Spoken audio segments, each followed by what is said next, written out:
Hello and welcome to Technique Part 5.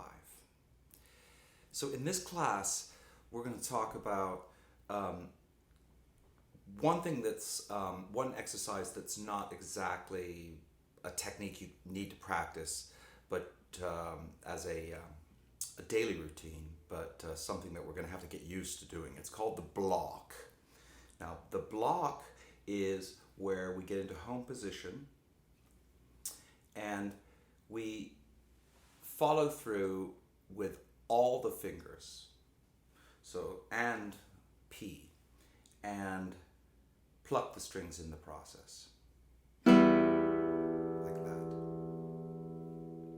So let's try that again. So you plant, and the thumb, P, comes forward, and the fingers, all three of them, follow through into the hand at the same time.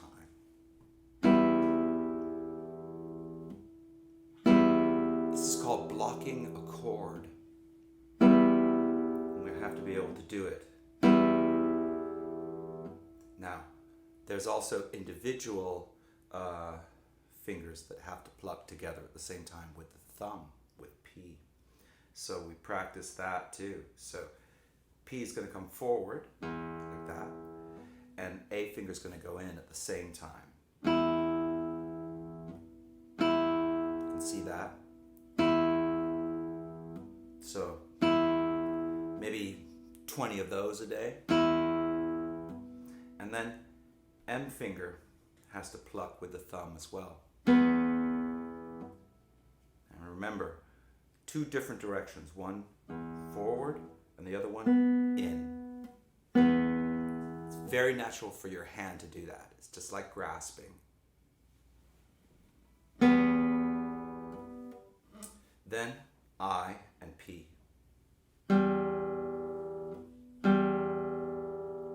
And of course, you can also add alternation to the exercise if you want.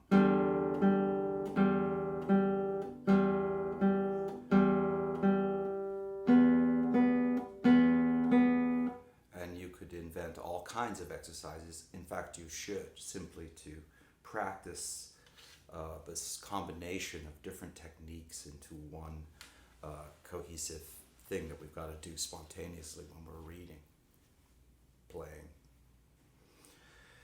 So that is blocking. I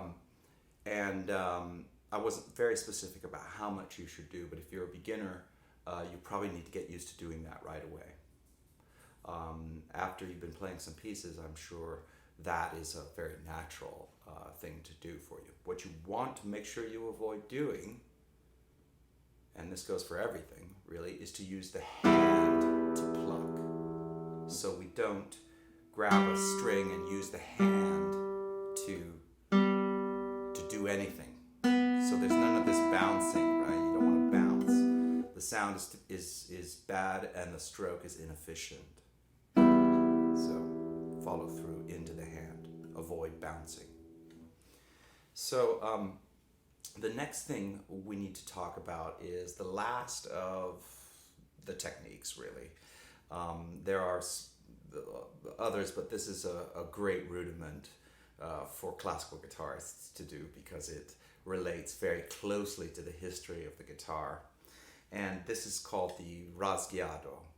Now the Rasqueado, or pronounced Rasqueado, this comes from the Spanish word to scratch, rasgar. And we use it in classical guitar music largely to get ourselves ready to play the Spanish repertoire, which includes a lot of Rasqueado. It's a wonderful technique and super fun to do. So let's get started. The rudiment is like this. So first, you've got to create kind of a fist. It's not a fist like this, but again, as if your fingers had followed through after an arpeggio. We talked a little bit about this. Then, for classical guitarists, you plant P on 6th string, just like we've been talking about. For flamencos, they often plant P on the top. I won't do that with this guitar, but they like to keep it there. because of course it can act as a great percussive effect hitting the top. They have a plastic cover called golpeador on the top to protect it from getting cracked. If I try to do that with this, my finger would go right through. No problem. So here we are with the fist, not fist, but followed through. And the rudiment is this. This is the first time we get to use pinky or the letter C. So C comes out and stays out. C stands for chico, or the little guy. And A finger comes out and hits the top of the strings like that, stays out. F finger, you can see, stays out. I finger stays out. Yeah. Then I finger hits a few strings on the top and the whole hand closes. And we're back where we started. So let's review that. Fist, here's pinky. Pinky comes out. A finger, M finger, I finger. Then I finger comes back, strokes a bit at the top, and the whole hand closes. This is the rudiment.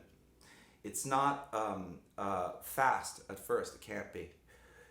The speed of the Rasqueado is not so much the issue as its evenness. And this exercise creates a very even Rasqueado. If you do like 10 or 15 a day,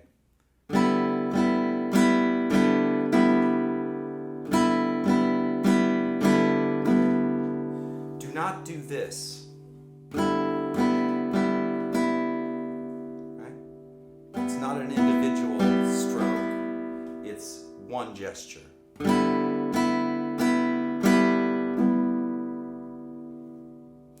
And I would say do 10, 15 of those a day at that speed, and then try at the end to see how it feels when you try to do it quickly.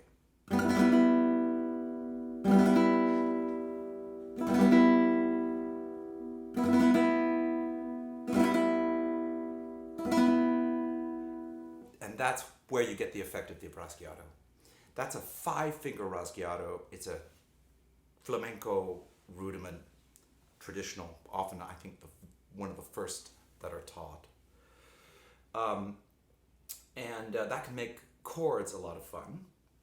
And if you want to combine it with flamenco style chords, you can. That's the Phrygian chord, so you want to play one of your chords, let's say like A major. And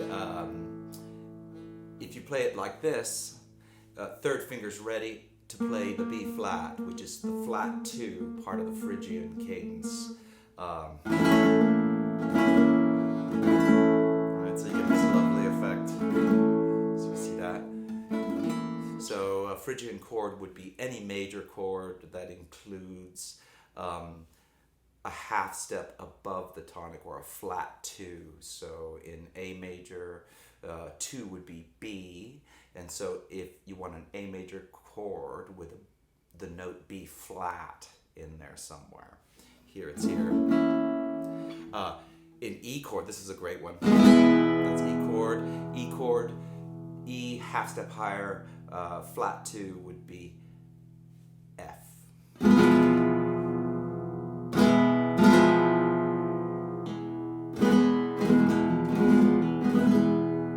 So experiment with chords, and certainly do a lot of research and find out more about flamenco if you're interested in it. It's a wonderful art form, incredible. I wish I could do it. I can, but I sound often, I'm told, a little too pretty for it. But that's the Rasqueado and blocking. And with that, we'll end part 5.